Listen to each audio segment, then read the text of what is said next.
Ada 3 mazhab ulama dalam masalah ini. Satu, bila kita contohkan ke air, yang menghilangkan dahaga air dengan khasiat yang ada pada air, kemampuan natural, kemampuan alami yang dimiliki air.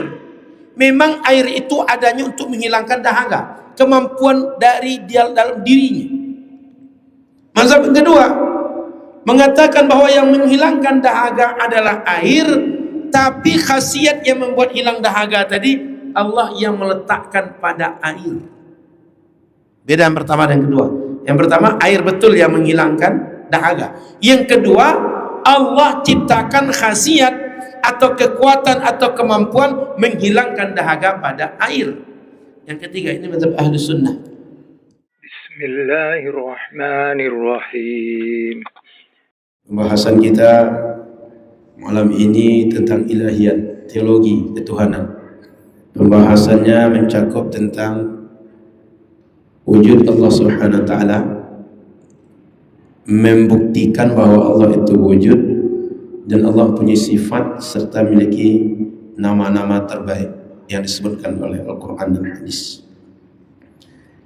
Kata Imam Ad-Dabdil, aqsamu hukmil aqli la mahala hiya al-wujub thumma al-istihala. Kata beliau, pembagian hukum akal itu adalah 3. Kemudian sambungan dari syair ini, thummal jawazu thalithul aqsami fafham munihta ladzatul afham. Yang 3 itu pertama disebut dengan hukum wajib, yang kedua hukum jaiz, yang ketiga mustahil. Wajib itu pasti iya atau pasti ada, mustahil pasti tidak, jaiz bisa iya bisa tidak. Ini nalar orang berpikir tentang satu objek. Jika ada pertanyaan, apakah di sekitar Masjid Raya An-Nur sedang hujan? Jawabannya 3. Bisa pasti sedang hujan, pasti tidak sedang hujan, bisa hujan, bisa tidak hujan. Apa saja yang ditanyakan orang, jawabannya 1 di antara 3 kemungkinan. Maka ketika orang tanya apa saja sifat Allah, ada sifat yang pasti Allah bersifat dengan sifat itu. Yang kedua, pasti tak memiliki sifat-sifat itu. Yang ketiga, bisa memiliki sifat-sifat itu, bisa tidak. Maka sifat wajib, sifat mustahil, sifat jaiz dalam konsep aqidah. Dr. Hisham Kamil menyebutkan aksam jamak dari qism, wa huwa ma tafarra'a anhu, adalah kalau kita punya satu kesatuan lalu pembagiannya disebut dengan qismun. Jamaknya aksam, pembagian dari sesuatu, aksam. Wa yusammal qismu juz'a, qism itu juga disebut dengan bagian dari sesuatu. Kalau misalnya kita punya HP, part kecil atau bagian dari HP disebut dengan qismun. Kalau kita punya tripod, punya tiang 3, satu di antara 3 tiang itu qismun min tripod. Nah, itu qismun dalam bahasa Arab. Hukmul akli, dimaksud dengan hukum akli itulah itsbatu amrin li amrin aw nafyuhu anhu an tariqil akli. Disebut dengan hukum akal bila kita memberikan nisbah kepada sesuatu berdasarkan akal kita menghukumi, bukan adat atau kebiasaan, atau bukan penjelasan syariat tentang ini boleh ini tidak, tapi akal kita menghukumi.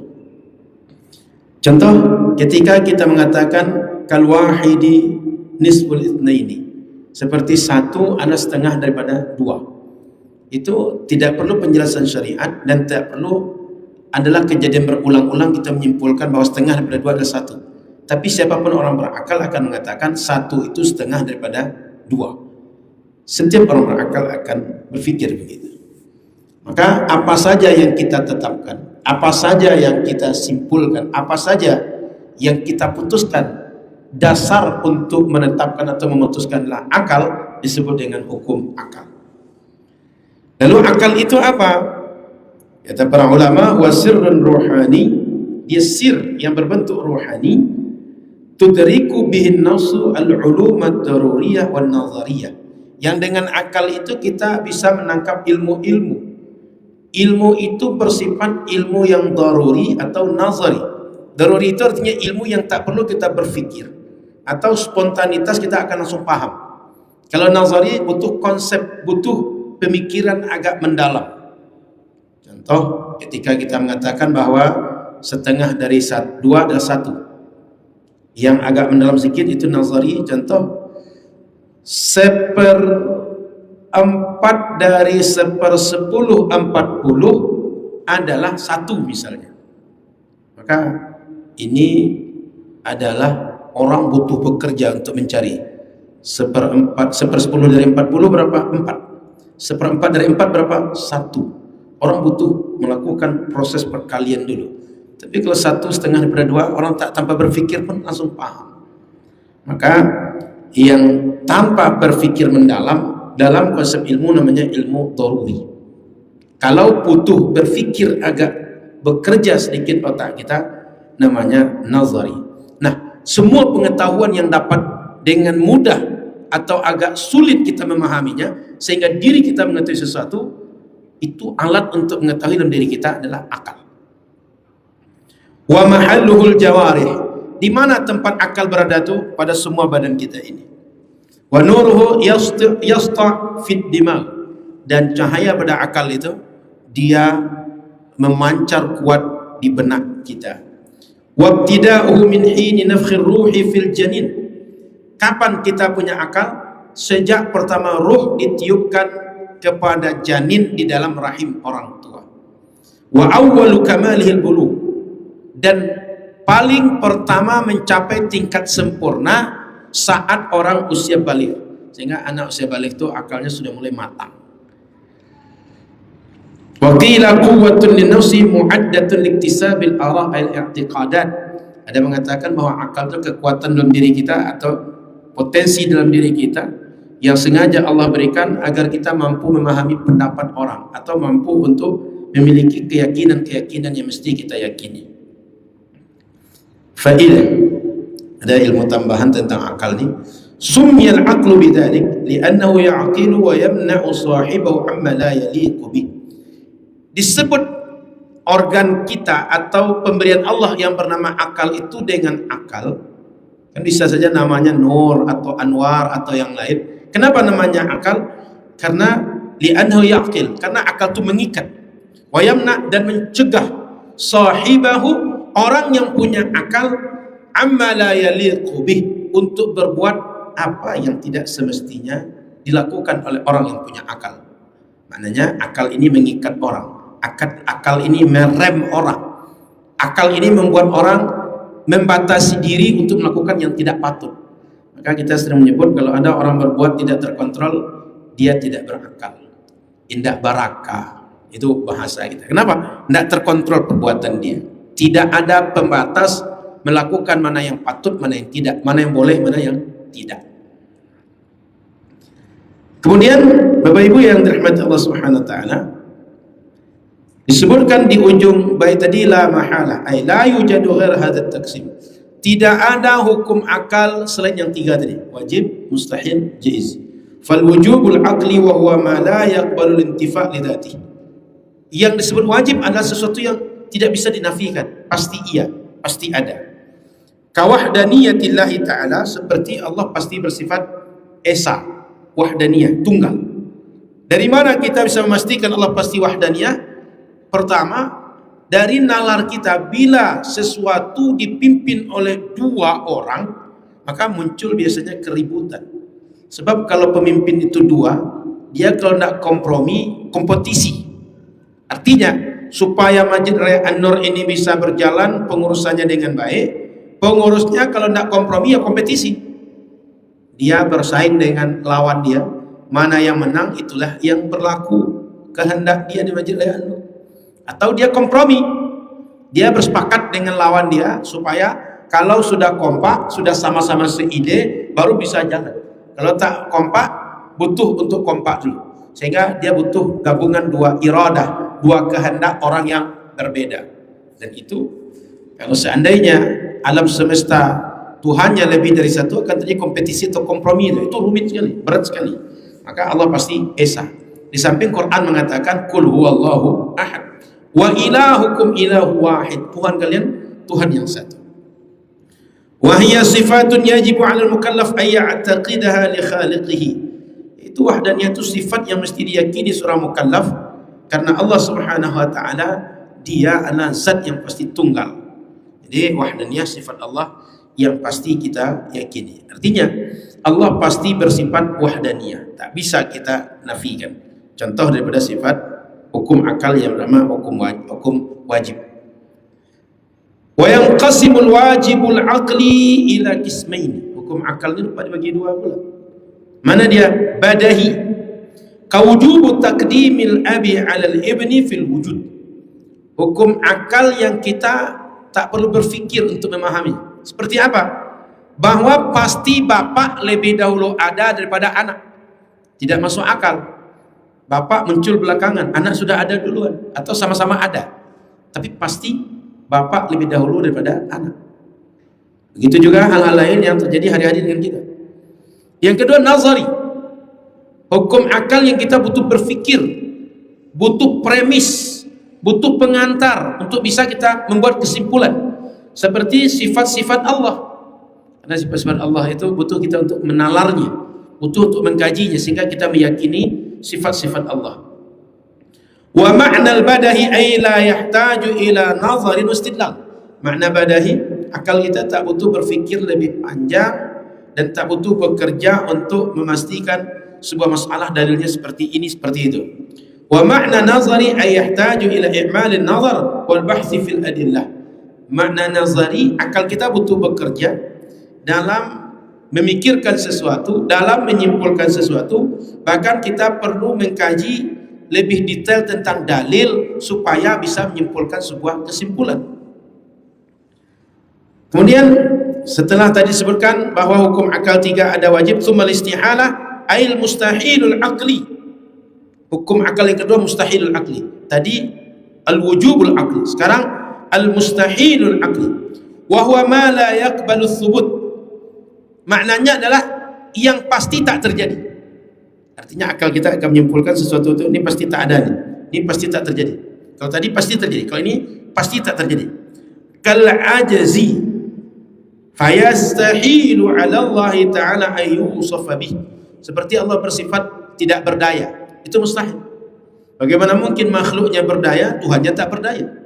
Bagaimana mungkin Tuhan tak berdaya sementara segala sesuatu sudah ada, diciptakan oleh Dia? Kalau Dia mampu menciptakan alam semesta yang besar, pasti Dia berdaya. Tidak mungkin Dia sudah mampu menciptakan segala sesuatu dengan sangat sistematis, dengan sangat elok, dengan sangat detail, tapi Dia tak berdaya. Itu tak masuk akal. Pasti Dia berdaya, pasti Dia punya qudrah. Li'annahu naqsun, karena tidak berdaya itu naqsun, kekurangan. Wa man wasafahu bidzalika kharaja an dinil Islam. Kalau ada orang paham makna sifat ajaz atau lemah dan dia nisbahkan Allah bersifat tak berdaya atau lemah, dia telah keluar dari agama Islam. Kenapa? Karena menisbahkan sifat yang tak sepatutnya terhadap Tuhan dia. Tuhan itu maha sempurna, maka segala sifat menunjukkan kesempurnaan dan sifat Tuhan. Kalau ada sifat yang menunjukkan tak sempurna, maka kekurangan, sifat yang tak semestinya bagi Allah Subhanahu wa ta'ala. Wa yanqasimul mustahilul aqli ila qismain. Hukum akal yang masuk kepada mustahil juga terbagi dua. Yang wajib bagi dua, mustahil juga bagi dua. Mana dia? Badahi. Tadi badahi yang spontan, yang kita tak butuh berfikir. Kataqaddumil ibni ala abihi fil wujud. Seperti mustahil, anak lebih dahulu ada dibanding bapaknya. Itu kita tanpa berfikir pun pasti menyimpulkan begitu. Tak mungkin anak sudah ada, bapaknya belum ada, atau keberadaan bapak belakangan daripada anaknya, itu mustahil. Yang kedua nazari, pembagian hukum mustahil yang kedua nazari. Itsbatus syariki lillah, seperti ketika kita menetapkan Allah punya sekutu, ada Tuhan lain selain Allah Subhanahu wa ta'ala, atau Tuhan itu dua, atau Allah itu lebih daripada satu. Ini mustahil. Karena seperti gambaran kita tadi, kalau Tuhan lebih daripada satu, Tuhan itu butuh kompromi atau kompetisi. Faidah, al-hukmu imma aqli au syar'i au 'adi. Bila kita buka lembaran lebih besar, pengkajian tentang hukum-hukum itu ada tiga. Ada hukum aqli, ada hukum syar'i, ada hukum 'adi. Bila kita menyimpulkan sesuatu, penghukumnya akal kita, namanya hukum akli. Tapi bila kita menyimpulkan sesuatu yang menghukumi sebuah kesimpulan adalah adat atau kebiasaan, hukum itu disebut dengan hukum adat. Contoh, setiap kali kita minum hilang dahaga, setiap kali makan hilang lapar. Maka kita menyimpulkan, asal makan kenyang, asal minum hilang dahaga. Hukum adat. Pisau kalau tajam, bila kita gorohkan ke kulit kita, luka. Sehingga adat kita, kebiasaan kita menggunakan pisau dengan kulit, asal pisau tajam, lalu kita gorengkan ke kulit, luka. Adatnya menghukumi. Tapi apakah pisau yang melukai kulit? Tidak. Dalam keyakinan Ahlus Sunnah wal Jamaah, saat kita minum air, bukan air yang menyebabkan hilang dahaga, tapi Allah yang menciptakan rasa puas sehingga tidak dahaga. Ada 3 mazhab ulama dalam masalah ini. 1, bila kita contohkan ke air, yang menghilangkan dahaga air dengan khasiat yang ada pada air, kemampuan natural, kemampuan alami yang dimiliki air. Memang air itu adanya untuk menghilangkan dahaga, kemampuan dari dalam dirinya. Mazhab kedua mengatakan bahwa yang menghilangkan dahaga adalah air, tapi khasiat yang membuat hilang dahaga tadi Allah yang meletakkan pada air. Beda yang pertama dan kedua. Yang pertama, air betul yang menghilangkan dahaga. Yang kedua, Allah ciptakan khasiat atau kekuatan atau kemampuan menghilangkan dahaga pada air. Yang ketiga, ini mazhab Ahlus Sunnah. Ketika kita minum air, yang menghilangkan dahaga bukan air, tapi Allah menciptakan rasa puas ketika air kita minum. Maka bukan air yang menyebabkan dahaga. Begitu juga dengan obat. Kalau mazhab pertama, obat itu yang punya khasiat menyembuhkan dengan kemampuan alami obat. Mazhab kedua, obat menyembuhkan dengan khasiat itu diberikan Allah kepada obat. Mazhab yang ketiga, mazhab Ahlus Sunnah, mazhab kita, bukan obat yang menyembuhkan, tapi Allah yang menciptakan sehat ketika kita konsumsi obat. Dari mana kita menyimpulkan bahwa obat yang menyehatkan? Adat, kebiasaan. Minum obat sehat, minum air hilang dahaga, makan nasi hilang lapar. Kalau kita gorohkan pisau, luka. Kalau kita bakarkan api kepada sesuatu yang bisa terbakarlah objek tadi. Sehingga kita menyimpulkan api membakar. Padahal yang menciptakan terbakar Allah, yang menciptakan luka Allah, yang menciptakan sembuh Allah. Tak ada pencipta di alam semesta kecuali Allah. Yang menciptakan sembuh Allah, menciptakan lapar Allah, menciptakan sehat Allah, menciptakan sakit Allah, yang menciptakan segala sesuatu di alam semesta Allah Subhanahu wa ta'ala. Maka yang menciptakan hujan turun juga Allah, hujan tidak turun juga Allah. Maka Ahlus Sunnah meyakini pencipta segala sesuatu semuanya adalah Allah. Jika kita menyimpulkan bahwa sesuatu itu terjadi karena sebab adat, yang menghukumnya adat disebut dengan hukum adat. Yang ketiga, hukum syar'i. Apa maksudnya hukum syar'i? Bila kita menghukumi sesuatu, ini boleh atau tidak berdasarkan dalil syariat. Contoh, kita wajib salat. Kenapa wajib salat? Wa aqimis salah. Quran menyebutkan kalian mesti salat. Dalam hadis Nabi, bunyal islamu ala khamsin, syahadati an la ilaha illallah wa iqamis salah. Islam itu pilarnya 5. Syahadat, yang kedua salat. Maka kalau ingin Islam kita kokoh, pilarnya tegakkan rukun yang 5. Mana dia? Syahadat lalu salat. Sehingga dari mana kita tahu salat itu mesti dikerjakan? Quran dan hadis. Bila sebuah masalah dapat kita kesimpulan atau bisa menghukumi sebuah kesimpulan berdasarkan dalil Quran dan Sunnah, maka hukum disebut dengan hukum syar'i. Sehingga ada hukum akli, ada hukum adi, ada hukum syar'i. Ini adalah bagaimana ulama kita berfikir dengan detail. Dibuat sebuah masalah itu dengan kotaknya masing-masing. Ada yang masuk kerana hukum akli, ada hukum syar'i, ada hukum adi. Tadi kita bahas hukum akli. Kenapa dibahas hukum akli? Karena dalam akidah akan ada dalil naqli, ada dalil akli. Sehingga kita mesti paham mana konsep-konsep hukum akal. Sehingga berfikirnya benar, berfikirnya tidak salah. Kemudian faidah al-hukmul syar'i.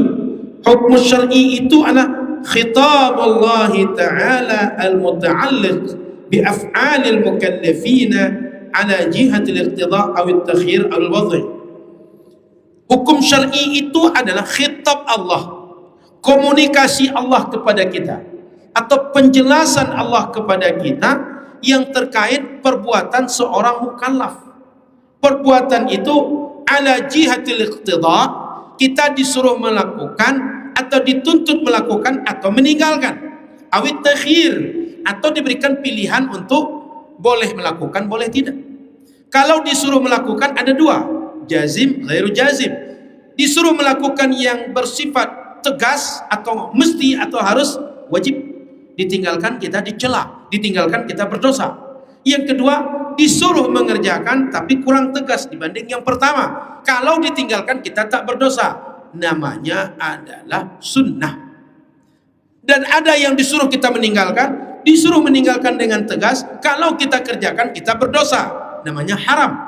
Ada yang kedua, disuruh meninggalkan tapi tidak setegas yang pertama, kalau kita kerjakan tak berdosa, namanya makruh. Sehingga hukum syar'i ditengok dari segi Allah menuntut kita melakukan atau meninggalkan ada 4: wajib, sunnah, haram, makruh. Lalu di luar yang 4 ditambah satu lagi, at-takhir, pilihan melakukan atau tidak. Kalau melakukan tidak berpahala, meninggalkan juga tak berpahala. Melakukan tak berdosa, meninggalkan tak berdosa, mubah. Maka hukum syar'i itu 5: wajib, sunnah, makruh, haram, mubah. 5. Awil wad'i, ada tambahan di luar hukum yang 5 tadi, namanya hukum wad'i. Jadi hukum syar'i itu dibagi 2, ada hukum taklifi, dibebani kita untuk melakukan atau tidak. Yang ketiga adalah yang kedua pembagiannya adalah hukum wad'i. Hukum wad'i inilah hukum sebagai penanda ibadah kita sudah sesuai dengan syariat atau belum. Sehingga hukum wad'i ini ada pembagian, ada sebab, ada syarat, ada mani'. Ini dibahas lebih lengkap di dalam usul fiqih. Saya tak membahas lebih lanjut agar waktu kita tak habis untuk masalah ini yang bukan fokus kajian kita. Nah, maka saya katanya wa aqsamu al-hukm syar'i al-hukm syar'i at-taklifi wal hukm syar'i al-wad'i. Aqsamul hukm at-taklifi al-wujub wal istihbab wal jawaz wal karaha wat tahrim. Hukum taklifi syar'i, hukum taklifi yang hukum syar'i taklifi 5: wajib, sunnah, mubah, makruh, haram. Wa aqsamul hukm al-wad'i as-sabab wasyart wal mani'. Itu hukum syar'i yang tadi yang dijelaskan dengan penjelasan Allah kepada kita, menuntut melakukan atau memberikan pilihan atau memberi tanda sah dan tidaknya amal kita. Kemudian aqsamul hukmul wad'i, kemudian wal hukmul adi. Hukum adi itu apa? Itsbatu amrin li amrin aw nafyuhu anhu an tariqil 'adah wat takrar.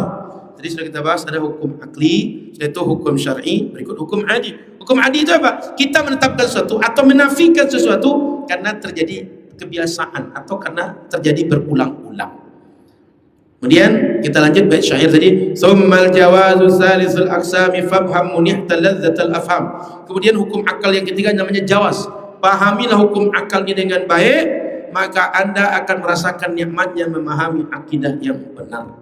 Artinya, kita kalau tak paham hukum akal yang 3 ini, tak akan bisa berakidah dengan benar. Maka ketika ada seorang syekh dari Yaman, Syekh Adil Asy-Syuaibi, yang pernah hadir di Majlis Mustafa di sini, beliau ketika dulu Wahabi, kata beliau, saya kok tidak merasa tenang, yakin, merasa final dengan akidah saya, resah saja terus. Sehingga saya tanyakan beberapa syekh, itu rata-rata jumpa dengan syekh Wahabi, saya tidak tenang. Akhirnya jumpa dengan syekh Ahlus Sunnah, saya minta coba bacakan pada saya, ajarkan pada saya akidah Ahlus Sunnah. Baru sampai pada penjelasan hukum akal yang 3 ini, kata dia, oh cukup. Saya sudah sampai di sini, sudah cukup bagi saya. Ini sudah membuat saya bisa memahami akidah itu dengan baik, dengan benar, kata dia. Artinya, orang kalau memahami hukum akal yang 3 ini dengan baik, dengan benar, paham konsekuensinya, dia akan bisa memahami akidah Ahlus Sunnah wal Jamaah dengan baik, dengan benar, dengan yang semestinya menurut syariat. Nah, tadi sudah hukum akli yang sifat wajib, kemudian mustahil. Sekarang jawaz itu apa? Apa makna al-jawazul akli? Wa huwa qabulu thubuti wal intifa. Dimaksud dengan jawaz adalah sesuatu yang oleh akal kita bisa diterima terjadi atau tak terjadi. Bisa iya, bisa tidak.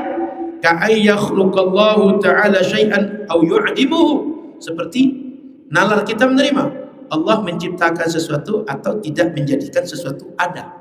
Itu bagi Allah sangat mungkin Allah ciptakan atau tidak. Yang namanya bisa menciptakan sesuatu, bisa diciptakan atau tidak, mau diciptakan atau tidak, balik kepada Allah Subhanahu wa ta'ala. Maka sesuatu itu bisa terjadi atau tidak adalah jaiz. Sesuatu itu sama dengan kita pengajian ini, ada pengajian malam ini atau tidak, bisa ada pengajian, bisa tidak. Kalau saya datang ada pengajian, saya tak datang tak pengajian.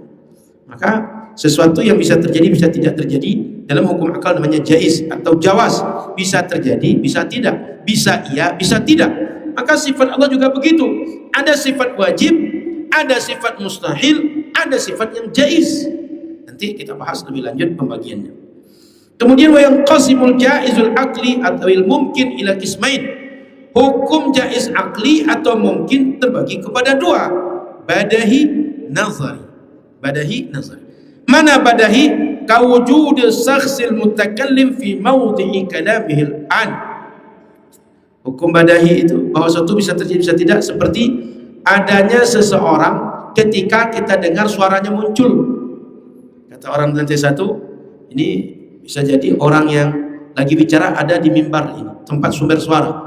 Atau bisa jadi tidak, ini adalah rekaman, orangnya tak ada di sini. Maka bisa jadi orang yang bicara ada di sumber suara atau di mimbar saat ini.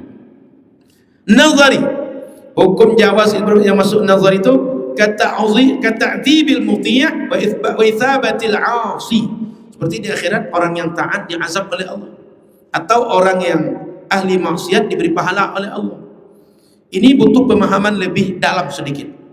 Dari mana kita bisa membuat contoh ini? Poin pertama, Allah punya iradah mutlak. Dia punya kehendak memperlakukan siapa saja semau dia. Oleh karena itu semua hamba, mau dia berikan pahala, mau dia berikan dosa, atau tak diberikan pahala semuanya, atau tak diberikan dosa semuanya, itu adalah iradah mutlak balik kepada dia. Terserah dia. Oleh karena itu orang yang taat bisa dia azab, orang yang maksiat bisa dia azab. Begitu juga orang yang taat bisa dia kasih pahala, orang yang maksiat bisa juga dia kasih pahala. Murni balik kepada dia, karena kudrah dia mutlak. Kudrah dia, kehendak, iradah dia mutlak. Kehendak dia tak ada yang bisa membatasi. Terserah dia mau melakukan apa saja. Apa saja yang dia mau berlaku, apa yang dia tak mau tak berlaku. Maka secara hukum akal, semua orang bisa saja dikasih Allah di akhirat masuk surga, semua orang bisa saja masuk neraka, atau sebagian dia masukkan ke surga, sebagian dia masukkan ke neraka. Terserah dia. Jaiz bagi Allah, boleh bagi Allah memperlakukan satu di antara tiga kemungkinan tadi. Maka bila terjadi satu di antara tiga itu jaiz. Oleh karena itu, kalau ada orang taat di akhirat diberi dosa oleh Allah, dihukum dalam neraka bagi Allah, itu adalah haknya Allah, irada Allah, jaiz terjadi, bisa terjadi. Begitu juga kalau ada orang maksiat diberi pahala, dimasukkan ke surga bagi Allah, itu bisa terjadi karena bagian dari irada Allah yang bersifat mutlak. Oleh karena itu, Bapak Ibu yang dirahmati Allah, masuk surga, masuk neraka itu adalah hak prerogatif Allah menentukan siapa orang masuk surga, siapa masuk neraka. Yang bisa kita lakukan adalah melakukan apa yang menyebabkan Allah memutuskan kita masuk surga atau masuk neraka. Di antaranya menyebabkan kita masuk surga rahmat dia, ridha dia. Sehingga kita di dunia ini berbuat apa saja yang menyebabkan dapat rahmat dia. Apa yang menyebabkan dia beri rahmat? Kita patuh. Patuh apa?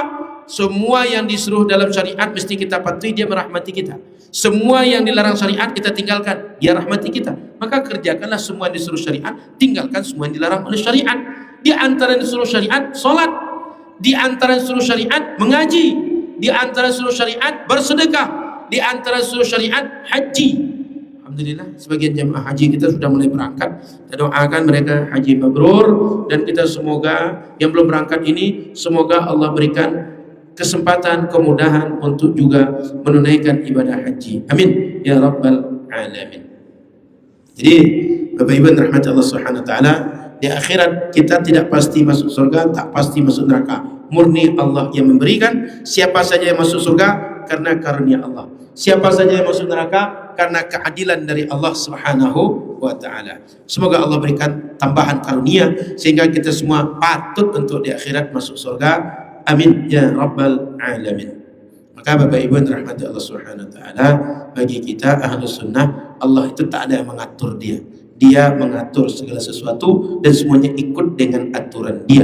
Oleh karena itu kita di dunia ini jangan ada yang terlalu pede, saya pasti masuk surga, kamu pasti masuk neraka. Belum tentu. Semuanya adalah bisa masuk surga, bisa masuk neraka. Maka hari ini kita upayakan kita bisa membuat apa saja yang membuat Allah rahmati kita, Allah senang dengan kita. Dan lanjut sedikit lagi, fafham fi'al amr ja'alahu yafham. Ifham, maka pahamilah, kata syariat. Munihta al-manhu wal ata' bila muqabil. Munihta ladzat al-afham. Allah akan berikan kenikmatan pemahaman. Kalimat al-manhu wal ata' bila muqabil. Al-manhu itu biasa kalimat bahasa Arab bermakna pemberian, yang pemberian itu tanpa ada imbalan. Maknanya pemberian dari sepihak saja. Maka Allah memberikan hamba biasanya bersifat al-manhu atau al-minhah. Dia beri tanpa berharap balasan dari kita. Atau ketika dia memberi, pemberian dia tanpa pemberian yang mesti ada balasan dari kita. Oleh karena itu Allah menyerahkan kita ini ketika diberi Allah mau taat atau tidak, balik kepada kita. Berapa menit lagi? 3 menit lagi. Baik. Kemudian ladzah, makna ladzah halawah, wahiyya ma'nawiyah wa hissiyah. Makna ladzah itu adalah manis, nikmat, sedap. Dia bisa bermakna maknawi atau bukan maknawi. Seperti ketika kita mencicipi gula, terasa manisnya. Ada juga ketika kita memahami sesuatu, terasa hati kita yakin, pikiran kita merasa puas, terasa nikmatnya ilmu. Maka halawah atau munihta ladzah, lezat rasanya ilmu itu di dalam diri kita. Faman ruziqal fahmu ahassa bihalawati dzalik. Siapa saja yang diberikan pemahaman yang baik dalam agama, pemahaman yang meyakinkan dia, dia merasakan pemahaman itu lezat sekali bagi dia. Kama annahu yabdu 'alal fahimi madhahir as-sa'adah wal mut'ah bima qara'a wa fahima. Seperti ada orang yang merasakan bahagia, yang merasakan nikmat, yang merasakan puas ketika dia membaca sesuatu atau memahami sesuatu. Maka terasa lezat ilmu itu bagi kita. Al-afham jamak dari kalimat fahm. Wal fahmu wal idrak. Faham itu artinya mengerti sesuatu, menangkap sesuatu. Wal maqsudu idrakul ulum. Maksudnya adalah memahami ilmu. Wal ma'arif dan wawasan al-muta'alliqah bi ma'rifatillahi wa anbiya'ihi. Terutama ilmu terkait dengan Allah dan terkait dengan nabi-nabinya. I'tirad ala taksimil hukmil aqli. Ada yang mengatakan tidak bisa hukum akli bagi 3 macam itu. Ada bantahan. Taksimul hukmil akli ila al-wujub wal istihala wal jawaz la yasih lianna laysat ajza' lil hukmil akli fa kaifa yasihu tahliluhu ilaiha. Katanya pembagian hukum akal, wajib, jaiz, mustahil itu bukan pembagian akal, sehingga tak bisa menjadi hukum akal. Kok bisa kita sebut sebagai hukum akal? Dia bukan pembagian hukum akal yang 3 secara nalar berfikir yang objektif. Al-jawab, jawabannya adalah inna fi ibaratihim hadhihi musamahah. Ungkapan ulama ini ada hal yang perlu kita toleransi sedikit. Maknanya apa? Wal murad anna kullama hakama bihil aqlu min itsbatin aw nafyin la yakhruju an ittisafi bi wahidin min hadhihi salasa. Maknanya akal kita kalau menghukumi sesuatu atau menafikan sesuatu itu tak akan keluar dari 3 pembagian ini atau 3 teori berfikir ini. Falamma kana la yakhruju an ittisafi biha ja'aluha aqsaman tajawuza. Ketika tak mungkin akal kita berfikir keluar dari 3 konsep ini, maka jadikan hukum akal dengan 3 pembagian ini. Ini sebagai tajawuz, maknanya sebagai majaz saja atau hal yang tidak hakiki. Sehingga akal tak dibagi seperti ini secara hakiki. Tapi cara akal menetapkan atau menafikan tak lepas dari 3 model ini. Maka dinisbahkan kepada hukum akal. Wallahu a'lam. InsyaAllah di pekan berikutnya, pertemuan berikutnya kita masuk kepada mana wajib yang mesti didahulukan oleh mukallaf secara hukum syariat dalam masalah akidah. InsyaAllah kita bahas dalam bait yang ke-11 dalam pertemuan berikutnya. Terima kasih. Mohon maaf salah dan kurang. Subhanakallahumma bihamdika asyhadu an la ilaha illa anta astaghfiruka wa atubu ilaika. Semoga bermanfaat. Wassalamualaikum warahmatullahi wabarakatuh.